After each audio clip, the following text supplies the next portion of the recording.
بسم اللہ الرحمن الرحیم۔ سلسلہ دروس احیاء العلوم بحمد اللہ تعالی۔ آج ہمارا درس نمبر 121 ہے۔ 120 دروس الحمدللہ ہمارے مکمل ہو چکے۔ آج ہم کلمہ طیبہ لا الہ الا اللہ محمد الرسول اللہ صلی اللہ علیہ وآلہ وبارک وسلم کی فضیلت کو بیان کریں گے۔ نبی پاک صلی اللہ علیہ وآلہ وبارک وسلم کی حدیث پاک ہے۔ حضرت سیدنا جابر بن عبداللہ رضی اللہ تعالی عنہ اس حدیث کے راوی ہیں کہ نبی کریم علیہ السلام نے ارشاد فرمایا ہے، تمام اذکار میں افضل ترین جو ذکر ہے وہ لا الہ الا اللہ، اور تمام دعاؤں میں افضل جو ہے وہ الحمدللہ ہے۔ مطلب لا الہ الا اللہ کو اذکار میں افضل کہا اور دعاؤں کے سلسلے میں الحمدللہ کو افضل کہا۔ علماء محدثین اور صوفیاء نے فرمایا کہ لا الہ الا اللہ کو افضل و ذکر کیوں کہا؟ کہتے ہیں اس کی وجہ یہ ہے کہ بہت زیادہ احادیث میں یہ اس کو افضل و ذکر اس واسطے کہا گیا کہ سارے دین کا جو دار و مدار ہے وہ کلمہ توحید مطلب لا الہ الا اللہ محمد الرسول اللہ صلی اللہ علیہ وسلم ہے۔ گویا یہ دین کی بنیاد ہے، بیس ہے، دین کی حقیقت ہے، دین کی اصل ہے۔ اور ملا علی قاری رحمۃ اللہ تعالی علیہ جو کعبہ کے بھی امام رہے وہ فرماتے ہیں اس میں ذرا بھی شک نہیں ہے اس بات کے اندر کہ تمام اذکار میں افضل لا الہ الا اللہ محمد الرسول اللہ صلی اللہ علیہ وسلم ہے۔ کہتے ہیں اس کی وجہ یہ ہے کہ یہ دین کی جو تعمیر ہے وہ لا الہ الا اللہ ہے، دین کی جو اصل ہے وہ لا الہ الا اللہ ہے۔ گویا کہ دین کی جو چکی ہے وہ اس کے ارد گرد گھوم رہی ہے، اس واسطے اس کو افضل الذکر کہا گیا ہے۔ پھر الحمدللہ یہ دعاؤں میں افضل اس کو کیوں کہا گیا؟ تو کہتے ہیں کہ اس میں اللہ رب العزت جل جلالہ کا شکر ہے۔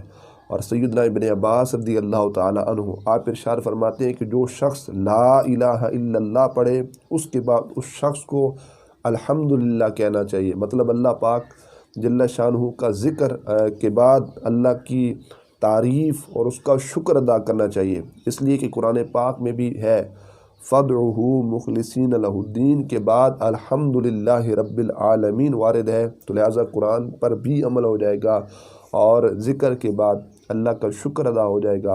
لَإِن شَكَرْتُمْ لَأَزِيدَنَّكُمْ جیسے جیسے انسان اللہ پاک کا شکر ادا کرے گا اللہ مزید اس کو اپنا ذکر کرنے کی توفیق عنایت فرمائے گا، اور اگر دائمی طور پر وہ شخص ذکر کرنے والا ہے تو شکر کی بنسبت اللہ اس کو اس ذکر پر استقامت نصیب فرمائے گا۔ اللہ اکبر۔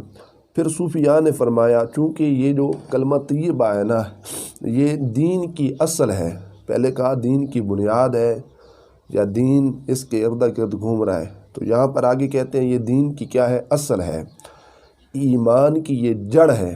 اس جڑ کو نکال دیا جائے تو پھر ایمان نہیں رہتا، وہ کھوکھلا ہو جائے گا، وہ قابل قبول نہیں ہوگا۔ اس واسطے کہ جو تمام اذکار جو ہیں یا جتنے بھی اذکار ہم کرتے ہیں وہ لا الہ الا اللہ محمد الرسول اللہ صلی اللہ علیہ وسلم کے بعد ہے۔ مطلب اس کلمے کو پڑھ کر ہم مسلمان ہوئے، ایمان ہمارے سینوں میں داخل ہوا، اس کے بعد جو ہم ذکر و اذکار کریں گے وہ تو قابل قبول ہوں گے۔ لیکن کوئی شخص کلمہ نہیں پڑھتا، لا الہ الا اللہ محمد رسول اللہ نہیں پڑھتا، سچے دل سے اس کو سچا نہیں سمجھتا، جتنا مرضی ٹیل لگا لے بعد میں ذکر و اذکار کرتے رہے تو اس کا کوئی ذکر اللہ کی بارگاہ میں قبول نہیں ہوگا۔ چونکہ دین کی تعمیر اور دین کی بنیاد اور اصل چونکہ کلمہ طیبہ ہے، لہٰذا اس واسطے اس کے ماں بعد باقی اذکار کو رکھا گیا اور اس کو افضل الذکر کہا گیا۔ تمام اذکار میں افضل ترین یہی ذکر ہے۔ صوفیاء کہتے ہیں اس واسطے کہ جتنی بھی لا الہ الا اللہ کی کثرت کی جائے، اس کو زیادہ زیادہ پڑھا جائے، اتنا ہی ہمارے ایمان کی جو جڑ ہے نا وہ مضبوط ہوگی۔ اگر ہم اس کو زیادہ کثرت کے ساتھ نہیں پڑھیں گے تو ہم اپنے ایمان کو کمزور کریں، تو اگر چاہتے ہیں ہم اپنے ایمان کی جڑوں کو مضبوط کریں تو اس کلمے کا کثرت کے ساتھ ہمیں ورد کرنا چاہیے۔ اللہ اکبر۔ چنانچہ حدیث پاک میں ہے قیامت اس وقت تک نہیں ہو سکتی جب تک لا الہ الا اللہ کہنے والا زمین پر ہو اور دوسری حدیثوں میں آیا ہے کہ جب تک کوئی بھی اللہ اللہ کہنے والا زمین پر ہو قیامت نہیں ہوگی۔ تو یہ اس کی فضیلت کو بیان کیے گئے۔ اس لیے صوفیاء اکثر مجالس اور محافل میں کلمہ طیبہ لا الہ الا اللہ کی کثرت کیا کرتے تھے، یا بالخصوص عصر کی نماز کے بعد یا جمعہ شریف کے بعد، یا اس طرح صوفیاء کے آستانوں پہ آپ چلے جائیں تو اکثر طور پر وہاں پہ جو ذکر ہوتا ہے وہ لا الہ الا اللہ کا ہوتا ہے۔ اس کی وجہ یہ ہے کہ یہ ایمان کی اس کو جڑ قرار دیا ہے۔ ملا علی قاری نے لکھا ہے کہ ایک مرید نے اپنے شیخ سے عرض کیا تھا کہ میں ذکر کرتا ہوں مگر دل جو ہے وہ غافل رہتا ہے، زبان سے لا الہ الا اللہ لا الہ الا اللہ تو کرتا ہوں مگر دل میں غفلت ہے، کوتاہی ہے، سستی ہے، دل غافل ہے۔ تو انہوں نے فرمایا کہ ذکر برابر کرتے رہو اور اس پر اللہ کا شکر ادا کرتے رہو، مطلب لا الہ الا اللہ کے ساتھ الحمدللہ اللہ کا شکر بھی ادا کرنا ہے۔ اس نے ایک عضو یعنی زبان کو اپنی یاد کی توفیق عنایت فرمائی ہے۔ اللہ نے زبان کو یہ توفیق بخشی ہے کہ ہم زبان کے ساتھ اللہ کریم جل جلالہ کا ذکر کرتے ہیں، اور اللہ سے دل کی توجہ کے لیے دعا کرتے رہو، مطلب یہ بھی دعا کرو کہ اللہ جل جلالہ میرے دل سے غفلت دور کرے اور میرے دل کو بھی ذکر و اذکار کے ساتھ روشن منور مزین فرما دے۔ تو یہ دل کے لیے بھی کیا کرتے رہو، دعا کرتے رہو۔ احیاء العلوم کے اندر امام غزالی علیہ رحمہ نے بھی فرمایا کہ ابو عثمان مغربی کے متعلق نقل کیا گیا، ان سے کسی مرید نے جب یہ شکایت کی تھی کہ جس پر انہوں نے یہ جواب دیا تھا، در حقیقت بہترین نسخہ ہے حق تعالیٰ جل شانہ کا کلام پاک میں ارشاد ہے، اگر تم میرا شکر ادا کرو میں اضافہ کروں گا، مزید زائد دوں گا۔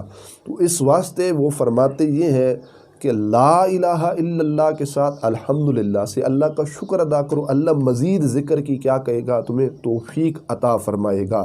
اگر کثرت کے ساتھ آپ لا الہ الا اللہ پڑھتے ہیں اور آپ کو یقین کامل ہے میری زندگی کی کوئی ساتھ ایسی نہیں ہے کہ جس میں میں اللہ کے ذکر سے غافل ہو جاؤں، پھر بھی الحمدللہ اللہ کا شکر ادا کرو تاکہ مرتے دم تک، آخری وقت تک، وقت نزا تک اللہ اسی ذکر پر تمہیں استقامت نصیب فرمائے۔ اور اگر یہ یقین ہے کہ غفلت ہے، سستی ہے، تو ساتھ ساتھ الحمدللہ الحمدللہ لا الہ الا اللہ ساتھ الحمدللہ، تاکہ اللہ مزید جو ہے لئن شکرتم لازیدنکم کے تحت اللہ مزید ذکر کی کیا دے، توفیق دے۔ جو ہم روزانہ یا 50 یا 100 یا 200 دفعہ ذکر کرتے ہیں، اللہ جب مزید توفیق دے گا تو وہ 100 سے 200 مرتبہ ہماری زبان پر اللہ کا ذکر جاری ہو جائے گا۔ اگر کوئی شخص 200 مرتبہ روزانہ پڑھتا ہے، اللہ جب توفیق خاص عطا فرمائے گا، پھر 200 سے ہم 500 تک پہنچ جائیں گے۔ تو یہ فقط اس کی توفیق، اس کے فضل، اس کے کرم، اس کی نظر عنایت سے ہے، وگرنہ کوئی شخص اس طرح ذکر ادا نہیں کر سکتا۔ سرکار ابو ہریرہ رضی اللہ تعالی عنہ ایک مرتبہ نبی پاک صلی اللہ علیہ وآلہ وبارک وسلم سے دریافت کیا، یا رسول اللہ صلی اللہ علیہ وسلم، آپ کی شفاعت کا سب سے زیادہ نفع اٹھانے والا کون شخص ہے؟ جب یہ بات کی تو نبی کریم علیہ السلام نے ارشاد فرمایا، سب سے زیادہ سعادت مند اور نفع اٹھانے والا میری شفاعت کے ساتھ وہ شخص ہوگا جو خلوص کے ساتھ لا الہ الا اللہ کہنے والا ہوگا، جو خلوص کے ساتھ، اخلاص کے ساتھ، ریاکاری نہیں، تکبر نہیں، عاجزی، انکساری اور خلاص اللہ کریم جل جلالہ کی رضا کے حصول کے لیے کلمہ لا الہ الا اللہ پڑھنے والا ہوگا۔ نبی کریم صلی اللہ علیہ وآلہ وبارک وسلم کی شفاعت انشاءاللہ اللہ کے فضل و کرم اور اس کی عطا سے ضرور اس شخص کو نصیب ہوگی۔ پھر یہ بھی بات ہے، صوفیاء نے کہا کہ نبی کریم علیہ السلام نے ارشاد فرمایا، میری شفاعت میری امت کے کبیرہ گناہ کرنے والوں کے لیے ہے کہ وہ اپنے اعمال کی وجہ سے جہنم میں ڈالے جائیں گے، اور کلمہ طیبہ کی برکت سے نبی پاک صلی اللہ علیہ وسلم ان کی شفاعت فرمائیں گے۔ وہ بھی کلمہ کی برکت سے ہوگی، اگر کلمہ نصیب نہ ہوا تو پھر شفاعت بھی نصیب نہیں ہوگی۔ دوسرا مطلب اس کا یہ ہے کہ اس کے مصداق وہ لوگ ہیں جو خلوص کے ساتھ لا الہ الا اللہ کا ورد جاری رکھیں تو ان کے لیے نیک اعمال ہوں گے، تو ان کے سب سے زیادہ سعادت مند ہونے کا مطلب یہ ہے کہ زیادہ نفع ان کو نبی پاک صلی اللہ علیہ وسلم کی شفاعت سے ان کو فائدہ نصیب ہوگا کہ ان کے درجات اللہ مزید کیا کرے گا، بلند فرمائے گا۔ اللہ اکبر۔ حضرت زید بن ارقم حضور علیہ السلام سے نقل کرتے ہیں کہ جو شخص اخلاص کے ساتھ لا الہ الا اللہ کہے وہ شخص جنت کے اندر داخل ہوگا۔ کسی نے پوچھا کلمہ کے اخلاص کی علامت کیا ہے؟ تو آپ صلی اللہ علیہ وآلہ وبارک وسلم نے ارشاد فرمایا حرام کاموں سے اس کو روک دے۔ مطلب کلمہ میں یہ اخلاص ضرور ہوگا اس انداز میں، اس حوالے سے کہ انسان حرام کاموں سے اجتناب کرے، حرام کاموں کے نزدیک نہ آئے۔ علامہ ابوالعیس سمرقندی رحمۃ اللہ تعالی علیہ آپ ارشاد فرماتے ہیں ہر شخص کے لیے یہ بات ضروری ہے وہ کثرت کے ساتھ لا الہ الا اللہ محمد رسول اللہ صلی اللہ علیہ وسلم پڑھا کرے، اس واسطے کہ اللہ رب العزت سے ایمان کے باقی رہنے کی دعا بھی کرتا رہے، اپنے گناہوں سے باز بھی رہے، گناہوں سے بچتا رہے، گناہوں سے اجتناب کرتا رہے۔ اس لیے علامہ سمرقندی کہتے ہیں بہت سے لوگ ایسے ہیں کہ گناہوں کی نحوست سے آخر میں ان کا ایمان سلب ہو جاتا ہے، ایمان ان سے چھین لیا جاتا ہے، وہ دنیا سے کفر کی حالت میں اللہ کریم جل جلالہ کی بارگاہ میں جاتے ہیں۔ ساری زندگی انسان مسلمانوں کی فہرست میں تو رہتا ہے مگر قیامت کے دن وہ شخص افسوس کے ساتھ کافروں کی لسٹ میں، کافروں کی فہرست میں ہوگا۔ یہ حقیقی اور کمال حسرت ہے، اور کہتے ہیں یہ افسوس اس پر اس لحاظ سے ہے کہ جن کے پاس دوسروں کا مال ہوا اور وہ سمجھتے ہیں کہ یہ دوسروں کا مال ہے مگر دل کو سمجھاتے ہیں کہ میں کسی وقت اس کو واپس کر دوں گا اور صاحب حق سے یا معاف کروا لوں گا، مگر اس کی نوبت نہیں آتی اور موت اس سے قبل آ جاتی ہے۔ فرماتے ہیں بہت سارے لوگ بیوی کو طلاق ہو جاتی ہے وہ اس کو سمجھتے ہیں مگر پھر بھی اس کے ساتھ کیا کرتے ہیں، ہم مستری وغیرہ کر لیتے ہیں، اسی حالت میں موت آ جاتی ہے، اللہ ان کو توبہ کی توفیق عنایت نہیں فرماتا، توبہ کی توفیق نصیب نہیں ہوتی، اسی حالت میں آخر ان کا جو ایمان ہوتا ہے وہ سلب ہو جاتا ہے۔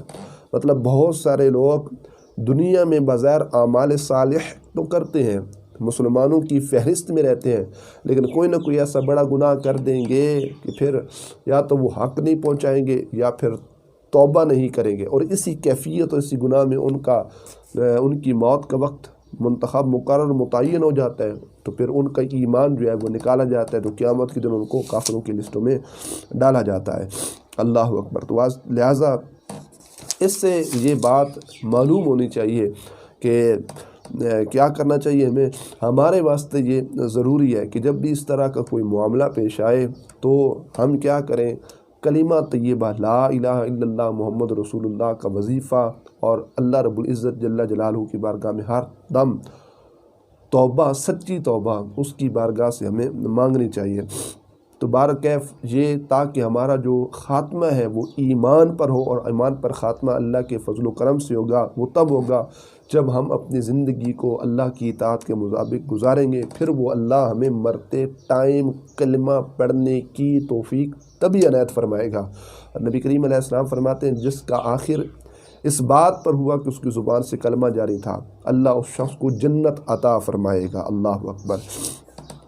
حدیث کو کتابوں میں قصہ ہے کہ اسی طرح نبی پاک صلی اللہ علیہ وآلہ وبارک وسلم نے خطبہ ارشاد فرمایا، یہ بھی صاحب احیاء العلوم نے لکھا۔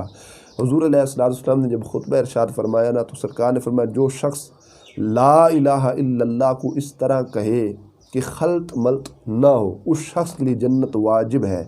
سرکار حضرت مولا علی المرتضیٰ رضی اللہ تعالی عنہ نے عرض کی اے اللہ کے رسول صلی اللہ علیہ وسلم وضاحت فرما دیں یہ خلط ملط کا کیا مطلب ہے؟ تو نبی پاک علیہ السلام نے ارشاد فرمایا دنیا کی محبت اور اس کی طلب میں لگ جانا۔ بہت سے لوگ ایسے ہیں کہ انبیاء علیہ السلام کی طرح باتیں کرتے ہیں لیکن متکبر اور جابر لوگوں کے عمل کی طرح وہ اپنے اعمال کرتے ہیں۔ اگر کوئی اس کلمہ کو اس طرح کہے یہ کام نہ کرتا ہو تو جنت اس کے لیے کیا ہے؟ واجب ہے۔ مطلب اپنی زندگی کو اس انداز میں گزاریے کہ کلمہ بھی پڑھے خلط ملط مطلب گناہوں کے قریب نہ جائے، گناہوں سے اجتناب کرے، گناہوں سے پرہیز رکھے، دنیا کی محبت سے بچا کے رکھے، تو تب اس شخص کے لیے کیا ہے، اللہ تعالیٰ جل جلالہ جنت کو واجب فرما دے گا۔ تو آج کا درس ہمارا اتنا ہے، انشاءاللہ اس کا جو بقیہ حصہ ہوگا وہ اگلے درس میں بیان کریں گے۔ اللہ عمل کی توفیق نصیب فرمائے۔ وآخر دعوانا الحمدللہ تعالی رب العالمین۔